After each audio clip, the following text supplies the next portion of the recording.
دو ہجری میں جب اطلاع ہوئی کہ مکہ مکرمہ سے ایک قافلہ تجارت کے لیے گیا ہے اور وہ قافلہ واپس آ رہا ہے اور اس کے پاس اتنا اتنا مال ہے اور یہ چیزیں، تو آن صلی اللہ علیہ وسلم نے دو صحابہ رضی اللہ عنہ کو بھیجا اور جا کے کہا کہ فلاں جگہ پہ چلے جاؤ، اور وہاں جا کے ایک خط دے دیا اور آپ نے فرمایا کہ میرا خط وہاں جا کر پڑھنا، اس میں کیا لکھا ہے۔ وہ لوگ جب پہنچے انہوں نے خط کھولا تو اس میں رسول اللہ صلی اللہ علیہ وسلم نے یہ لکھوایا تھا کہ تم اسی جگہ پر ٹھہرے رہو اور قافلہ جو گزرے تو مجھے اس کی اطلاع دینا، اس کے حالات لکھنا اگر قافلہ یہاں آتا ہے۔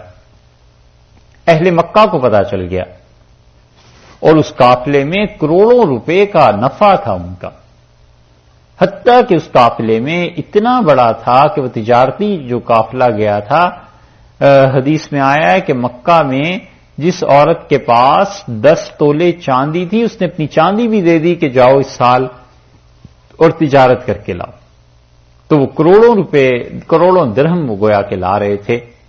تو اس قافلے کو بچانا تو بڑا ضروری تھا۔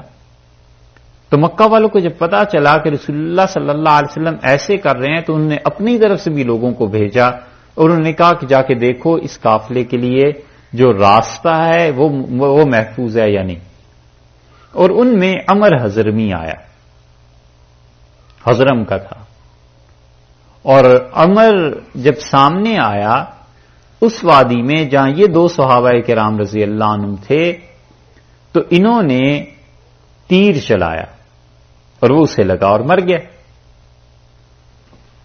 اور یہ سمجھے کہ جمادی الاخری کی آخری تاریخ ہے، جمادی الاخری، جمادی الاولی جمادی الاخری ہے نا، جس کے بعد رجب آ جاتا ہے۔ تو انہوں نے کہا کہ آج 30 جمادی الاخر ہے، اور حقیقت میں رجب کا چاند نظر آ چکا تھا، وہ یکم رجب ہو گئی تھی۔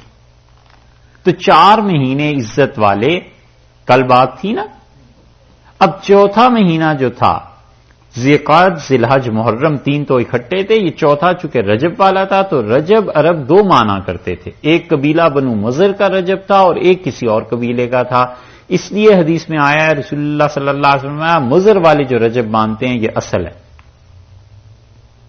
یہ حدیث کی کتابوں میں بعض جگہ ہوتا ہے نا تو آدمی پڑھتا ہے وہ سوچتا ہے یہ کیا لفظ ہے، تو مضر قبیلے کے متعلق ارشاد فرمایا کہ ان کا رجب وہ والا صحیح مہینہ ہے۔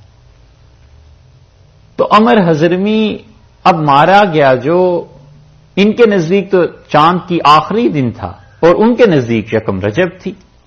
شور مچ گیا کہ مسلمانوں نے اس دین کو جو ختم کیا ہے، پہلے تو کہتے تھے بتوں کی عبادت اور یہ چیزیں، اب اشہر حرم کا بھی تقدس اٹھ گیا اور پاکیزہ مہینوں میں بھی یہ لڑنے لگے ہیں، اور اس پراپوگنڈے کو ہر جگہ انہوں نے کیا، حتیٰ کہ ان کا ایک وفد مکہ مکرمہ سے مدینہ منورہ آیا ہے اور رسول اللہ صلی اللہ علیہ وسلم سے انہوں نے آ کے کہا کہ کیا تم لوگوں نے اب یہ ساری چیزیں تبدیل کر دی ہیں، حتیٰ کہ ان پاک مہینوں کی حرمت بھی نہیں رہی۔ انہوں نے آ کے پوچھا کہ تاکہ واضح طور پہ پتا چلے کہ مسلمان آخر کرتے کیا ہیں۔ ایک بات تو یہ، اور دوسری بات، اچھا اگر یہ مان لیں تو پھر یہ ہے یسألونک عن الشہر الحرام قتال فیہ، اور آپ سے سوال کرتے ہیں مکہ مکرمہ کے مشرک آ کے عن الشہر الحرام، عزت والے مہینے کے بارے میں، جمادی رجب کے بارے میں، قتال فیہ کہ تمہارے نزدیک اس میں لڑنا جائز ہے نا جائز، تاکہ ہم اپنا بندوبست کر کے رکھیں، اگر تمہارے نزدیک جائز ہے لڑنا تو آئندہ سے ہمیں بھی بتاؤ۔ اور گلا کرنے آئے، شکوہ کرنے آئے کہ یہ حد ہو گئی ہے کہ ابراہیم علیہ الصلوۃ والسلام کے دین کو تم نے توڑنا جو شروع کیا ہے، تو یہ بھی توڑ دیا ہے کہ اشہر حرم 4 مہینے عزت والے شروع سے چلے آتے ہیں قومی روایات کے مطابق، اب وہ بھی ختم ہو گئے۔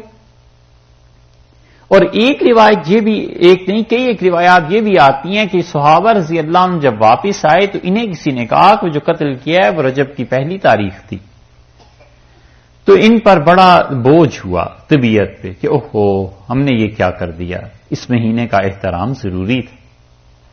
تو انہوں نے رسول اللہ صلی اللہ علیہ وسلم سے پوچھا یسألونکا، صحابہ رضی اللہ عنہ آپ سے سوال کرتے ہیں، عن الشہر الحرام، ایک عزت والے مہینے رجب کے بارے میں، کہ قتال فی، اس میں جہاد کرنا کیسا ہے؟ تو دونوں ہو سکتے ہیں، وہ وفد جو آیا تھا مکہ مکرمہ سے یا صحابہ رضی اللہ عنہ۔ اللہ نے فرمایا قل، آپ ارشاد فرمائیے، قتال فیہ کبیر، اس میں گناہ ہے بہت بڑا، جہاد کا کرنا، اس میں لڑائی کرنا بڑا گناہ۔ یہ آیت کریمہ منسوخ ہوئی ہے یا نہیں؟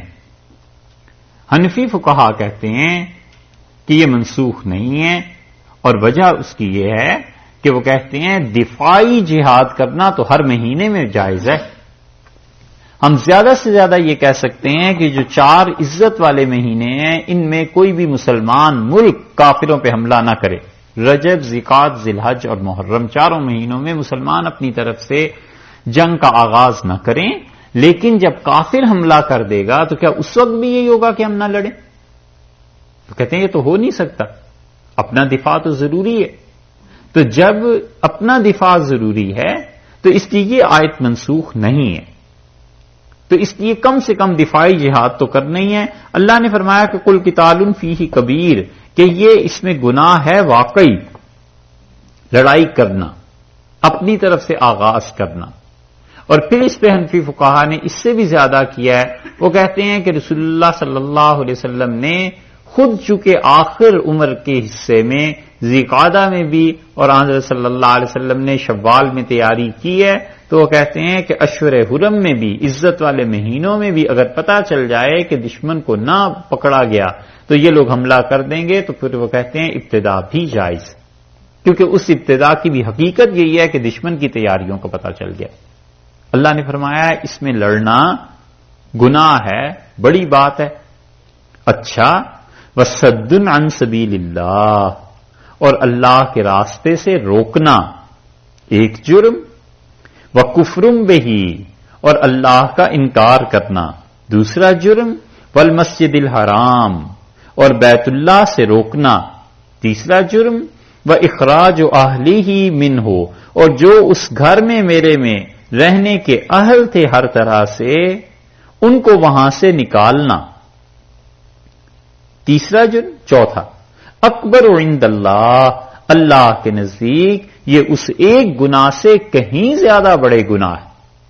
والفتنۃ، اور فتنے پھیلانا، مسلمانوں کو ایسا تنگ کرنا کہ وہ اپنے دین سے ہٹ جائیں، اکبر من القتل، یہ اس قتل سے زیادہ شدید چیز ہے جس کا شکایت لے کر تم آئے ہو، یا یہ کہ اے صحابہ رضی اللہ عنہ تم نے تو ایک قتل کیا ہے، ان کے گناہ دیکھیں یہ اس سے زیادہ شدید۔ یہ ہے چیز کہ اللہ نے اس کا جواب دیا ہے۔ تو اس لیے پہلی بات سمجھ آ رہی ہے، پہلی بات یہ ارشاد فرمائی کہ وَصَدٌّ عَن سَبِيلِ اللَّهِ، اللہ کی راہ سے روکنا، جس طرح یہ کرتے تھے مشرکین۔ قتال کے جواز کی 5 علتیں بیان کی ہیں، 5 یا 6 وجہیں بیان کی ہیں کہ کیوں یہ جہاد جائز ہے، کیوں ہم ان سے لڑتے ہیں۔ اللہ نے فرمایا صد عن سبیل اللہ، پہلا جرم ان کا دیکھو، خدا کے راستے کو بند کرتے ہیں، خدا کی راہ میں روڑے اٹکاتے ہیں، خدا کی راہ میں چلنے نہیں دیتے، اللہ کے اچھے بندوں کو کام نہیں کرنے دیتے۔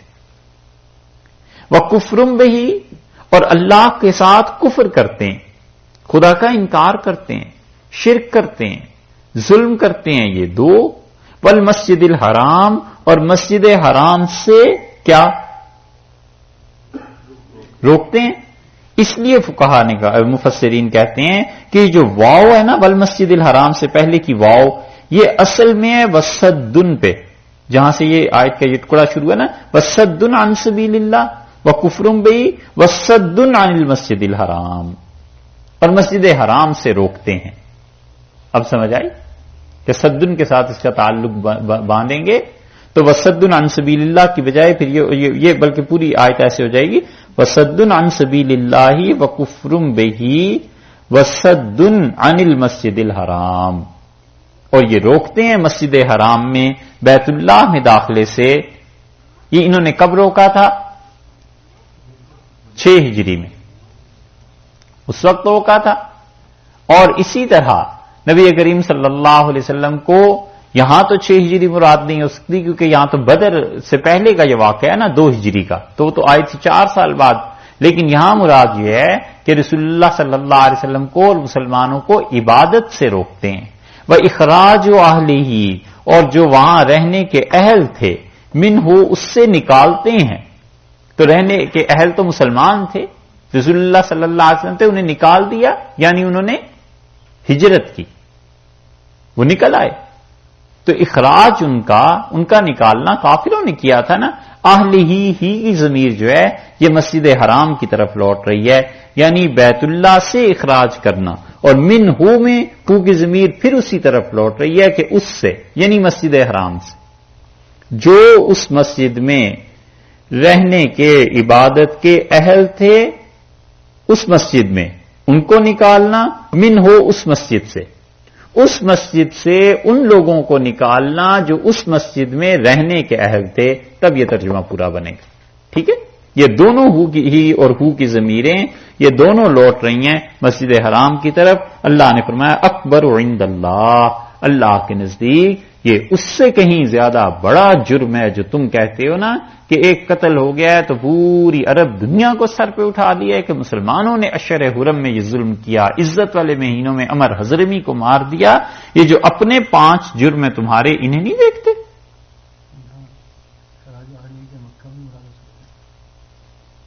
اخراج اہلہ، جو وہاں رہنے کے اہل تھے. چونکہ مسجد حرام ہے نا تو اس لیے اس کی طرف کہتے ہیں کہ قریب ترین مرجع مسجد حرام اس کا بنتی ہے، اس لیے مکہ دیکھا نہیں کسی نے مراد دیا. اچھا ہوگا، ٹھیک ہے. اکبر عند اللہ، اللہ کے نزدیک یہ بہت بڑا گناہ ہے اس سے. والفتنۃ اکبر من القتل، اور فتنہ قتل سے شدید ہے. فتنے سے مراد یہاں پر کفر نہیں. اور امام راضی رحمۃ اللہ نے تو لکھا ہے کہ کفر کا قول بہت ہی ضعیف ہے، بلکہ عام طور پہ مفسرین فتنے کے متعلق کہتے ہیں کہ ہر وہ چیز، وہ آزمائش جس کی وجہ سے مسلمان اپنے دین سے ہٹ جائیں. تو مکہ مکرمہ میں جو مظالم انہوں نے کیے ہیں اسی لیے تو کیے تھے کہ مسلمان دین کو چھوڑ دیں. تو والفتنہ سے مراد یعنی وہ جو آزمائش تم مسلمانوں کو پر توڑتے رہے ہو، اور جس آزمائش میں تم مسلمانوں کو ڈالتے رہے ہو، اکبر من القتل، وہ اس ایک قتل سے اکبر شدید تھی، بہت شدید آزمائش تھی مسلمانوں کی. تو یہاں پر فتنے سے مراد قتل وہ فتنے سے مراد کفر نہیں، بلکہ فتنے سے مراد وہ آزمائشیں جن میں مسلمانوں کو ڈالتے رہے. ولا یزالون، اور یہ بالکل باز نہیں آئیں گے. یقاتلونکم، جھگڑتے رہیں گے، لڑتے رہیں گے تم سے، حتیٰ یہاں تک کہ یردوکم، تمہیں پھیر دیں، عن دینکم، تمہارے دین سے، ان استطاعوا، اگر ان کا بس چلے تو یہ تمہیں تمہارے دین سے پھیر دیں اور دین سے تمہیں ہٹا کے دم لیں، اگر ان کا بس چلے. تو یہ تو کفر میں اتنے سخت ہیں. اور بات لے کر آ گئے ہیں کس چیز کی؟ اس چیز کی کہ اشر حرم میں اب قتل آپ لوگوں کے نزدیک جائز ہے یا نہیں. اپنے گناہ نہیں دیکھتے کہ کیا کیا حرکتیں کی. یہ وہ چیز ہے جسے کہتے ہیں کہ اپنا شہتیر اور دوسرے کا تنکا بھی نظر نہیں آتا. تو 5 چیزیں تو خود ان گناہوں میں ملوث. وَمَن يَرْتَدِدْ مِنْكُمْ، اور مسلمانوں، مَن يَرْتَدِدْ مِنْكُمْ، تم میں سے کوئی بھی آدمی مرتد ہو گیا، عن دین ہی، اپنے دین سے پھر گیا. یرتدد جو ہے یہ باب افتعال سے ہے، اور افتعال کے باب پر جتنے اوزان اس وزن پہ آتے ہیں اس کا مطلب یہ ہے کہ کسی کام کو تکلف سے کرنا، آسانی سے نہ کر سکے، مشکل سے کرے. تو گویا اللہ تعالیٰ یہ بتلا رہے ہیں کہ من یرتدد منکم عن دینہ، تم میں سے کوئی آدمی اگر اپنے دین سے پھر گیا، جو بڑا مشکل ہے اس کا پھرنا، دین نہیں چھوڑتا، کفر مسلمان نہیں اختیار کرتا، بڑا مشکل ہوتا ہے اس کے لیے اپنی طبیعت پہ جبر کر کے پھر کفر اختیار کرے. اسی لیے مسلمانوں میں ارتداد کی تحریکیں کامیاب نہیں. بہت شدی اور سنگٹھن اور کیا کیا تحریکیں چلتی رہیں کہ مسلمان دین کو چھوڑ دیں، اور وہ آخر پہ پہنچ کے پھر مسلمان ہی رہے. تحریک غیر مسلموں کی کامیاب نہیں ہوئی. کہ مسلمانوں نے اسلام کو چھوڑ دیا ہو. جہاں جہاں بھی ہوتے رہے ہیں وہ بھی پھر کسی مجبوری سے، لا علمی سے، جہالت سے ایسے حادثات پیش آتے رہے، مگر مجموعی طور پہ کوئی پورے علاقے کو مرتد کرتے ہیں ایسے نہیں ہوا. حتیٰ کہ حضرت ابوبکر رضی اللہ عنہ کے دور میں بھی جو ارتداد تھا اس کی بنیاد ان کی کم علمی تھی، ایسے نہیں ہے کہ پورے دین سے پھر گئے. اور دوسری اقوام میں یہ ہوا ہے کہ اپنے دین کو چھوڑتے رہے. ہندوستان کی مثال لے لیں، کتنے مسلمان تھے جب آئے تھے؟ 2 4 10 20 100 تھے، اور پھر یہ سارے ہندو ہی تو ہیں جو مسلمان ہوتے رہے. اس لیے اگر اتنی بڑی تعداد میں مسلمان اپنے دین کو چھوڑے ہوئے ہوتے تو پھر غصے کا کیا عالم ہوتا. تو ان کا غصہ برداشت کرنا چاہیے. ان بیچاروں کے تو لاکھوں لوگ ہیں جو ان کے دین سے نکل گئے، تو انہیں تو غصہ آتا ہے کہ اب تک بھی لوگ ہمارے دین سے نکلے چلے جا رہے ہیں اور ان کے دین میں آتے چلے جا رہے ہیں، تو غصہ ان کا بھی تو ہے نا. وَلَا يَزَالُونَ يُقَاتِلُونَكُمْ حَتَّى يَرُدُّوكُمْ عَنْ دِينِكُمْ إِنِ اسْتَطَاعُوا، اور یہ ہرگز باز نہیں آئیں گے اس لڑائی سے، اس جھگڑے سے، یہاں تک کہ ان کا بس چلے تو تمہارے دین سے تمہیں پھیر دیں. اور یاد رکھو وَمَن يَرْتَدِدْ مِنْكُمْ عَنْ دِينِهِ، تم میں سے جو آدمی اپنے دین سے پھر گیا، اگرچہ مشکل ہے لیکن اگر کوئی پھر گیا، فَيَمُتْ، اور اس حال میں مر گیا، وَهُوَ كَافِرٌ، وہ آدمی کافر ہوگا، فَأُولَئِكَ، سو ایسے لوگ حبطت اعمالهم فی الدنیا، ان کے اعمال اکارت ہو جائیں گے، ختم ہو جائیں گے دنیا میں، والآخرہ، اور آخرت میں بھی اس کا کوئی ثواب نہیں. کیونکہ اگر ارتداد کی اجازت دے دے اسلام کہ آپ جب چاہیں جو دین چاہیں اختیار کر لیں اسلام کو قبول کرنے کے بعد، تو یہ تو اوپن ڈور ہے. پھر وہ آدمی اور ہزاروں کو گمراہ کرے گا. کسی کو بھی جا کے کہہ سکتا ہے کہ میں نے یہ دین قبول کیا تھا، اس میں تو کچھ نہیں ہے، اور پھر ہوگا کیا آگے کو؟ اور مسلمان جو ہونے والے ہیں وہ بھی مرتد ہوں گے، اور علیہ باللہ جو مسلمان ہونا چاہتے ہیں ان کے لیے بھی پابندی لگ جائے گی. اس لیے ارتداد کی سزا قتل. اس آیت میں امام شافعی رحمۃ اللہ علیہ کہتے ہیں کہ مرتد کے اعمال اس وقت تک ضائع نہیں ہوتے جب تک کہ وہ مر نہ جائے اس ارتداد پہ، اس کے اعمال باقی رہتے ہیں. کیونکہ قرآن نے یہ کہا ہے کہ وَمَن يَرْتَدِدْ مِنْكُمْ عَنْ دِينِهِ، جو اپنے دین سے پھر جائے، فَيَمُتْ، مر جائے، وَهُوَ كَافِرٌ، اس وقت وہ کافر ہے. لیکن امام ابو حنیفہ رحمۃ اللہ علیہ کہتے ہیں کہ جس لمحے مرتد ہو گیا اس لمحے اعمال سارے برباد ہو گئے. فَأُولَئِكَ حَبِطَتْ أَعْمَالُهُمْ فِي الدُّنْيَا، دنیا میں اس کے اعمال برباد ہوئے. دنیا میں تو اعمال یہ برباد ہوئے کہ حج ختم ہو گیا. صبح ارتداد کیا، اختیار، مرتد ہوا علیہ باللہ، اور دوپہر میں اسلام اگر اس نے قبول کر لیا تو حج کیا. دوبارہ حج کرے اگر اس انسان کے پاس استطاعت ہے. نمازیں جتنی تھیں سب گئیں، جتنی نیکیاں تھیں سب کو اس نے آگ لگا دی. ارتداد کوئی چھوٹی سی چیز نہیں، اور نکاح بھی ٹوٹ گیا. جب ہم کسی سے کہتے ہیں نا کہ یہ کفر کا جملہ ہے بھائی، اور اس سے دین برباد ہو جاتا ہے، اور یہ اتنی پرواہ نہیں کرتے، اور جب کہیں کہ نکاح ٹوٹ گیا تو وہ اچھل پڑتے ہیں. نکاح، وہ پھر آتی ہے کہ ارے نکاح ٹوٹ گیا، ہاں جی نکاح بھی ٹوٹ گیا اور نیکیاں بھی ساری برباد ہو گئی. تو اللہ نے کہا ہے کہ جو بھی ایسی حرکت کرے گا وہ نالائق ایسا ہے. رہ گئی بات یہ کہ امام ابو حنیفہ رحمۃ اللہ علیہ کیسے کہتے ہیں کہ مرتد ہوتے ہی سارے اعمال ختم ہو جائیں گے، جبکہ بظاہر یہاں تو اللہ نے کہا فیمت، وہ مر گیا. تو وہ کہتے ہیں کہ اس کا مطلب ہے کہ اعمال تو اسی وقت برباد ہو گئے تھے، فیمت، اور اسی حالت میں مر بھی گیا، اسلام اس نے دوبارہ قبول نہیں کیا، تو وَهُوَ کافرٌ، پھر وہ کافر ہے اور اس کے اعمال دنیا اور آخرت میں برباد ہو گئے. ایک تو اس آیت کا ترجمہ یوں کرتے ہیں، اور دوسرے دیکھیے آپ سورہ مائدہ 6 پارے میں ہے نا. یہ سورہ مائدہ وہ سورت ہے جو رسول اللہ صلی اللہ علیہ وسلم پہ بالکل آخر پہ نازل ہوئی ہے. اس لیے اس کے احکامات جو ہیں نا یہ بڑے پکے ہیں. 6 پارے میں سورہ مائدہ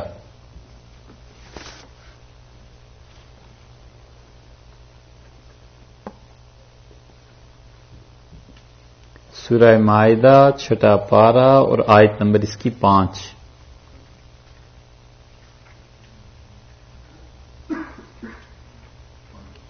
آیت نمبر 5. اس کا ایک مرتبہ حوالہ آگے بھی آئے گا، ہم ابھی پڑھ دیتے ہیں اس کو، یہ یاد رکھیے گا تاکہ وہاں حوالے میں پھر آنا نہ پڑے. ارشاد فرمایا الیوم احل لکم الطیبات، آج کے دن حلال کرتا ہوں، حلال کی جاتی ہیں تمہارے لیے تمام پاک چیزیں. اللہ تعالیٰ نے کہا آج کے دن ہم حلال کر رہے ہیں تمہارے لیے تمام پاک چیزیں. وطعام الذین اوتوا الکتاب حل لکم، اور وہ کھانے جو اہل کتاب کے ہیں وہ تمہارے لیے جائز ہیں، حلال ہیں، کھا سکتے ہو. وطعامکم، اور تمہارے کھانے، حل لہم، یہ ان کے لیے بھی جائز ہیں، تم انہیں دے سکتے ہو. والمحصنات من المؤمنات، اور پاک دامن عورتیں جو مومنہ ہیں، ایمان والی ہیں. والمحصنات من الذین اوتوا الکتاب، اور وہ عورتیں جو کہ اہل کتاب کی ہیں، عیسائی یا یہودی ہیں. من قبلکم، اس سے پہلے. اذا آتیتموہن اجورہن، جب تم نے ان کا حق مہر ادا کر دیا تو تمہارا نکاح ان سے جائز ہے. محسنین، اور نکاح کی قید میں لانا انہیں، ان خواتین کو، چاہے وہ یہودی ہیں یا عیسائی ہیں، غیر مسافرین، اپنی خواہشات پوری کرنے کے لیے نہ کرنا. ولا متخذی اخدان، اور چوری چھپے ان سے آشنائیاں نہ لگانا. ولا متخذی اخدان، اور چوری چھپے ان سے باتیں کرنا، عیسائی خواتین سے یا یہودیوں سے اللہ نے کہا یہ نہ کرنا. ایک، اور نہ ہی انہیں محض اپنی خواہشات کی تسکین کے لیے استعمال کرو، یہ دو کام نہ کرنا. محسنین، نکاح کی قید میں لانا. وَمَن یکفر بالایمان، اور جو کوئی کفر کرے گا ایمان لانے کے بعد، فقد حبط عملہ، اس کا عمل برباد ہو جائے گا. یہ ہے امام صاحب رحمۃ اللہ علیہ کی دلیل. وَهُوَ فِي الْآخِرَةِ مِنَ الْخَاسِرِينَ، اور آخرت میں وہ خسارے میں چلا جائے گا، نقصان اٹھا لے گا. یہ ہے امام صاحب رحمۃ اللہ علیہ فرماتے کہ جو ہی اس نے کفر کیا، ایمان سے نکلا، کفر میں داخل ہوا اور عمل اس کا برباد ہو گیا. اور سورہ مائدہ حضرت صلی اللہ علیہ وسلم پہ سب سے آخر میں نازل ہوئی ہے، اس لیے اس کا خیال کرنا ضروری ہے. وہ کہتے ہیں کہ اس آیت کریمہ کو اس آیت کے ساتھ ملا کر جب ہم پڑھیں گے تو پھر مطلب یہ ہوا کہ تم میں سے جو ارتداد جس نے اختیار کیا اور اپنے دین سے پھرا، اس کے اعمال برباد ہو گئے. فیمت، اور اگر اسی حالت میں وہ مر گیا، وہ ہوا کافرن، تو وہ کافر ہے، تو اس کے اعمال ساری دنیا اور آخرت کے سب ختم ہو جائیں گے. اور اگر پھر جائے، ارتداد سے واپس لوٹ آئے، مسلمان ہو جائے، پھر ٹھیک ہے. وَأُولَٰئِکَ، لیکن اسے پرانے اعمال کی جزا نہیں ملے گی. وَأُولَٰئِکَ أَصْحَابُ النَّارِ، اور یہ جہنم میں جانے والے لوگ ہیں. ہم فیہا خالدون، اس میں ہمیشہ ہمیشہ رہیں گے. ان الذین آمنوا، اور جو لوگ ایمان لائے، والذین ہاجروا، اور جن لوگوں نے ہجرت کی، وجاہدوا، اور جنہوں نے کیا ترجمہ کیا ہے؟ جہاد کیا. اور کوئی ترجمہ؟ یہ ترجمہ کیا ہے کسی نے؟ تو آپ نہ کہ آپ کر رہے ہیں ترجمہ، یہ نہیں ہیں. اسٹرگلڈ، وہ صحیح ترجمہ ہے. وجاہدوا فی سبیل اللہ، اور اللہ کی راہ میں ہر طرح کی کوشش کی. جہاد جو ہے نا، ان کوششوں میں سے ایک کوشش ہے. تو دیکھو جتنے بھی لوگ قیامت تک ایمان لائے اور انہوں نے ہجرت کی، اور اس کے ساتھ ساتھ کوئی نہ کوئی کوشش وہ دین کی کرتے ہی رہے. مثلاً یہ بھی کوشش تھی کہ تعلیم کو پھیلایا، مثلاً یہ بھی کوشش تھی کہ انہوں نے دین کو پڑھا، مثلاً یہ بھی کوشش تھی کہ مسلمانوں کے لیے ایسے ادارے قائم کیے جہاں مسلمانوں کی پرورش، تربیت، تعلیم، یہ چیزیں کی جا سکیں. یہ بھی کوشش تھی کہ جہاد کیا. یہ بھی کوشش تھی کہ صحیح اصولوں کے مطابق اسلامی حکومت بنانے کی کوشش کی. جتنی بھی کوششیں ہیں مفسرین کہتے ہیں جاہدوا فی سبیل اللہ میں داخل ہیں. اس لیے صرف اس کا ترجمہ اگر یہ کر لیا جائے کہ اللہ کی راہ میں جہاد کیا تو یہ ایک سمت آپ دکھا رہے ہیں، باقی یہاں مراد سارے اعمال ہیں جو بھی اللہ کے لیے کسی نے کیے. اور پھر اس کے لیے بڑی زبردست بشارت ہے، اولئک یرجون رحمت اللہ، کہ ایسے لوگ ہیں جو امید رکھتے ہیں اللہ کی رحمت کی، کہ اللہ ان کے ساتھ مہربانی کرے گا، اللہ ان کے ساتھ رحم کرے گا۔ جو ایمان لائے اور جنہوں نے ہجرت کی اور کوشش کرتے رہے، اللہ کی راہ میں کام کرتے رہے، تو اللہ کی رحمتیں ان پہ برسیں گی۔ اور یہ کوششیں ہر طرح سے ہو سکتی ہیں۔ کوئی آدمی تلوار سے کوشش کرتا ہے، کوئی آدمی اسلحے سے کوشش کرتا ہے اللہ کی راہ میں، اور کوئی آدمی کام کرتا ہے، محنت کرتا ہے، قلم کے ذریعے محنت کرتا ہے، کوئی آدمی زبان کے ذریعے محنت کرتا ہے، کوئی آدمی اپنے مال کے ذریعے محنت کرتا ہے۔ جتنی بھی محنتیں ہیں، جتنی طرح کی بھی ہمت جس نے کی ہے، سٹرگلز کرتا رہا ہے، یرجون رحمت اللہ، اللہ کی رحمت اس کے ساتھ ہے، اللہ کی رحمت کی اسے امید رکھنی چاہیے۔ اور یہ جو ارشاد فرمایا کہ ہاجروا، انہوں نے ہجرت کی، تو ہجرت کرنے کا اگر موقع تھا تو ہجرت کی۔ جیسے کسی ملک میں اسلام پر سرے سے عمل کرنا ہی منع ہو جائے، مسجدوں کو تالے لگ جائیں، کوئی نماز نہ پڑھنے دے، یا اور بہت سی چیزیں ہیں، ایسی صورت پیش آ جائے تو اس جگہ کو چھوڑ کے چلا گیا۔ یہ جہاں کسی انسان کو دین پہ عمل کرنا دشوار ہے، اس جگہ کو چھوڑ کے چلا گیا۔ تو ہجرت اس معنی میں، اور اگر موقع ہی نہیں ہوا تو نہ صحیح، پھر وہ دو شقوں پہ عمل ہو گیا کہ ایمان لائے اور اللہ کے راستے میں ہر طرح کی کوشش جو اس سے ہو سکتی تھی کہ ہجرت کا موقع ہی نہیں تھا، لیکن ایمان کا موقع تو تھا، اور کوشش کرنے کا جو بھی موقع اسے ملا ہے، جتنی سٹرگل کے لیے کر سکتا تھا کسی بھی فیلڈ میں اس نے کی ہے، یرجون رحمت اللہ، اللہ کی رحمت کی امید ہے اس کے لیے، وہ اللہ سے رحمت کی امید رکھتا ہے۔ اور اس سے فقہا نے ایک مسئلہ ثابت کیا ہے تو چھوٹی سی بات لیکن کتنی بڑی بات ہے، دوسرے لفظوں میں انہوں نے کہا اللہ سے ہمیشہ اس کی رحمت کی امید رکھنا مستحب ہے، بہتر ہے، ثواب کی بات۔ کبھی اللہ سے نا امید نہ ہو، اس سے ہمیشہ اچھی رحمت کی امید رکھیں۔ حضرت جابر رضی اللہ عنہ نے کہا میں نے رسول اللہ صلی اللہ علیہ وسلم سے آخری جملہ جو سنا جبکہ آپ کی وفات میں 3 دن اور 3 راتیں رہ گئی تھیں، اور میں حاضر ہوا تو آخری بات جو میں نے سنی رسول اللہ صلی اللہ علیہ وسلم سے، ارشاد فرمایا کہ تم میں سے کوئی آدمی اس حال میں نہ مرے کہ اللہ سے اچھی امید نہ رکھتا ہو، ہمیشہ اللہ سے اچھی امید رکھنا۔ مطلب یہ ہے کہ مرنا تو کسی بھی وقت ہو سکتا ہے، تو ہمیشہ اللہ سے اچھی امید رکھو۔ یہ ہے دلیل اس کی کہ اچھی امید خدا سے رجا، الایمان بین الرجاء والخوف، ایمان امید اور خوف کے درمیان کی کیفیت ہے۔ واللہ غفور الرحیم، اور اللہ بخشنے والا ہے، مہربان۔ یسألونک عن الخمر والمیسر، اور لوگ آپ سے سوال کرتے ہیں خمر کے بارے میں اور میسر کے بارے میں۔ خمر کہتے ہیں اس شراب کو جو بنیادی طور پر انگور سے بنائی جائے، کشمش سے بنائی جائے، منقع سے بنائی جائے۔ جی کشمش سمجھتے ہیں؟ اس سے بنائی جائے۔ یہ جو شرابیں ہیں، کشمش، کھجور، منقع اور کیا تھا، انگور، یہ 4 یا بعض منقع اور انگور چونکہ ایک معنی میں لیتے ہیں تو 3، یہ 3 یا 4 قسم کی شرابوں کو کہتے ہیں خمر، کیونکہ وہ عقل کو ڈھانپ لیتی ہے۔ خمار، اوڑھنی، کیونکہ عورت کے سر کو وہ ڈھانپ لیتی ہے، اسی سے خمر، کیونکہ وہ عقل کو ڈھانپ لیتی ہے۔ تو آپ سے سوال کرتے ہیں خمر کے بارے میں۔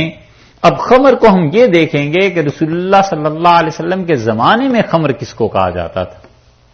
یہ تھوڑا ہی ہے کہ ہم اس کا ترجمہ شراب سے کر لیں۔ شرابیں تو 20 طرح کی اب ہیں جو بن رہی ہیں، اس زمانے میں وہ نہیں ہوتی تھی۔ تو شراب، اس کی حرمت قطعی اور یقینی ہے، لیکن اس کے باوجود خمر کو دیکھنا پڑے گا کہ یہ کیا ہے۔ والمیسر، اور ارشاد فرمایا جوئے کے متعلق وہ آپ سے سوال کرتے ہیں، قل فیہما، آپ کہیے ان دونوں میں اسم کبیر، بہت بڑا گناہ ہے، یہ بہت بڑے گناہ کی چیزیں۔ خمر جب یہ 4 شرابیں ہوئیں تو یہ ہیں اصل میں حرام، نجس اور ناپاک، اور ان 4 شرابوں کے علاوہ ہمارے نزدیک پھر شراب کا کیا حکم ہے؟ حنفی فقہا کہتے ہیں کہ ان 4 شرابوں کے علاوہ جو شراب بنتی ہے اس کا خارجی استعمال جائز اور داخلی استعمال پھر بھی حرام۔ خارجی استعمال کا مطلب یہ ہوا کہ جسم میں ظاہر میں کہیں لگانی پڑ گئی دوائی کے طور پہ تو وہ کہتے ہیں وہ درست ہے، اس میں کوئی حرج نہیں ہے۔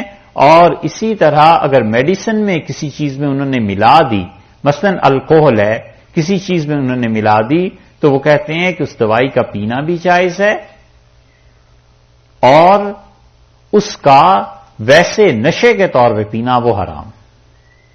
کوئی بھی شراب جو نشہ لاتی ہے اس کا پینا حرام، یہ تو اصول کی بات ہوگی۔ رہ گئی خارجی استعمال، تو حنفی فقہا نے وہ کہتے ہیں کہ خمر کا استعمال نہ ہو، تو اسپرٹ جو بنائی جاتی ہے یہ اسپرٹ بھی کئی طرح سے بنتی ہے، اور اسپرٹ کا جو فارمولا بریٹانیکا وغیرہ میں لکھا ہوا ہے وہ آپ دیکھیں، اس میں انہوں نے صاف لکھا ہے کہ یہ انگور سے نہیں بنائی جاتی، ان چیزوں سے نہیں بنائی جاتی، اور انگور کی اسپرٹ اس زمانے میں کہاں اتنی پروڈکشن ہو سکتی ہے، تو اتنی مہنگی ہو جائے کہ لوگ تو اسے خرید بھی نہ سکیں۔ تو اس لیے جتنی بھی شرابیں اس کے علاوہ وہ دوائی میں شامل کی جاتی ہیں، ہمارے ہاں وہ بھی درست ہیں، کیونکہ یہ معرکۃ الآراء مسئلہ اٹھا تھا اس وقت جب نئے ہندوستان میں شراب آنی شروع، یہ انگلش دوائیاں میڈیسن آنی شروع ہوئی، تو اس وقت تو حکیم لوگ ہوا کرتے تھے ہر طرف، تو فتویٰ یہ لیا گیا کہ جناب آپ یہ بتائیے ان دواؤں میں تو اسپرٹ ملی ہوئی ہوتی ہے، یہ جائز ہے یا نہیں؟ تو اس وقت کے جتنے بڑے بڑے اکابر علماء تھے ہندوستان کے، ان سب نے کہا کہ اگر اس میں خمر نہیں ملی ہوئی ہوتی بلکہ شراب کی دوسری قسمیں الکوہل کی تو یہ جائز ہے اور یہ درست ہے اس کا پینا دوا کا۔ اور اسی مسئلے سے جب خارجی استعمال اس کا درست قرار دیا گیا تو انہوں نے کہا جتنے بھی پرفیومز ہیں جن میں الکوہل ملی ہوتی ہے ان کا لگانا بھی جائز، کوئی حرج نہیں۔ اور اس کی آپ نے تفصیل دیکھنی ہو تو مفتی کفایت اللہ صاحب رحمۃ اللہ علیہ کی کفایت المفتی آپ دیکھیے گا، اس میں مفتی صاحب نے بہت طویل مباحث اس سلسلے میں لکھی ہیں، اور وہ کہتے ہیں کہ شراب کی حرمت کے یہ معاملات خارجی طور پر نہیں ہیں، یعنی خلاصہ مفتی صاحب رحمۃ اللہ علیہ کی تحقیق کا بیان کر رہے ہیں کہ وہ کہتے ہیں شراب کا پینا کسی بھی قسم کی ہے جو نشہ لاتی ہے وہ تو یقیناً حرام ہے، لیکن اس کو میڈیسن کے طور پہ ظاہر میں استعمال کرنا وہ کہتے ہیں اس میں حرمت نہیں، بشرطے کہ وہ ان 4 بنیادی شرابوں میں سے نہ ہو۔ یہ ہے اس کا خلاصہ۔ کل تھوڑی سی بات اس پہ اور کریں گے انشاءاللہ۔ اللہ نے فرمایا قل فیہما اسم کبیر، اور ان سے کہیے اس میں بڑا گناہ ہے، ومنافع، اور اس کے فائدے بھی ہیں، للناس لوگوں کے لیے۔ یا اس پہ کل بات انشاءاللہ کر دیں گے، اس کی تشریح کل کر دیں گے، کہ اور بھی 2-3 باتیں ذہن میں آ رہی ہیں تو وقت ہو جائے گا بہت۔